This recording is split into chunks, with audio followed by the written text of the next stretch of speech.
Oi, o nosso grupo é composto por eu, Maitê, João Marcelo, Ramon e Ana Luísa, e a gente vai falar sobre o IPCA. O que é o IPCA? Então, o IPCA, ou Índice de Preços ao Consumidor Amplo, ele é o índice oficial da inflação utilizado pelo governo federal brasileiro. Ou seja, ele mede a variação mensal do preço dos bens e serviços consumidos pelas famílias brasileiras e ele é utilizado para meta de inflação e também alterações na taxa de juros. Por que amplo? Então, a diferença do INPC e do IPCA é que o INPC ele leva em conta as famílias que têm renda de 1 até 5 salários mínimos, enquanto o IPCA leva em conta as famílias que têm renda de 1 até 40 salários mínimos. Então, a consequência disso é que as famílias que compõem o INPC, elas estão mais sujeitas às variações na inflação, porque elas gastam todo o salário delas com itens básicos que também sofrem muito com a variação da inflação.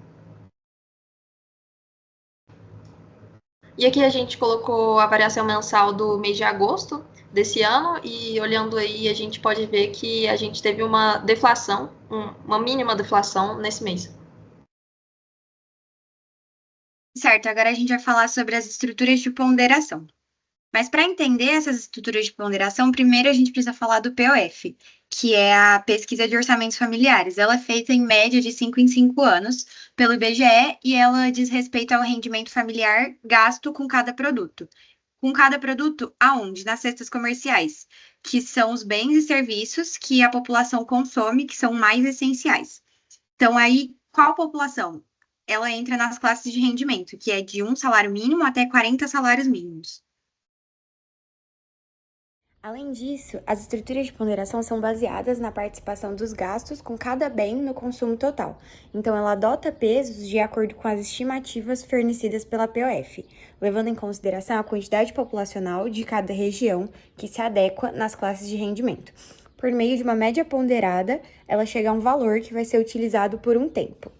No entanto, quando a gente fala dos preços, eles são coletados mensalmente e comparados com aquele valor fornecido na POF, para indicar a variação dentro das cestas regionais, que já serão ponderadas pela média ponderada e pela importância relativa que elas representam.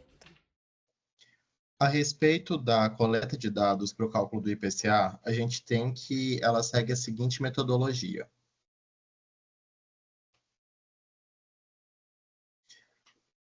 A coleta de dados ela é realizada nas regiões metropolitanas de 16 diferentes capitais do Brasil, e esse levantamento de dados também tem em si uma bidimensionalidade, porque levanta-se tanto os dados a respeito dos locais de comercialização, mas também os dados que são referentes aos produtos ou serviços comercializados nesses locais.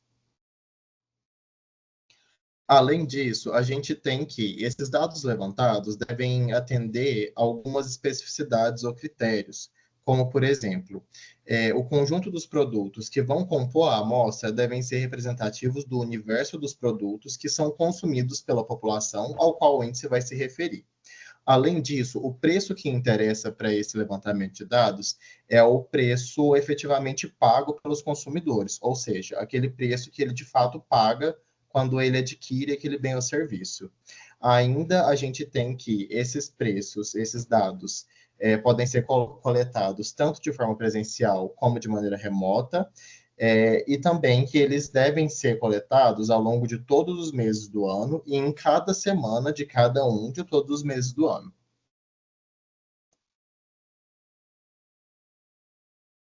Bom, então como calcular o IPCA? Bom, de maneira geral, a gente pode calcular o IPCA a partir de uma comparação dos preços do mês atual com os preços do mês anterior, ou considerando períodos também, que a gente escolher. Bom, e calcular exatamente o IPCA, ou um valor semelhante, bom, é a partir da variação acumulada do IPCA, né? E a gente pode dividir o número índice do mês final escolhido pelo número índice do mês anterior, né? Bom, lembrando que o número índice seria uma variação média entre um valor e um ponto de referência. Valor corrigido. Bom, o valor corrigido, ele é basicamente o valor já com a inflação embutida.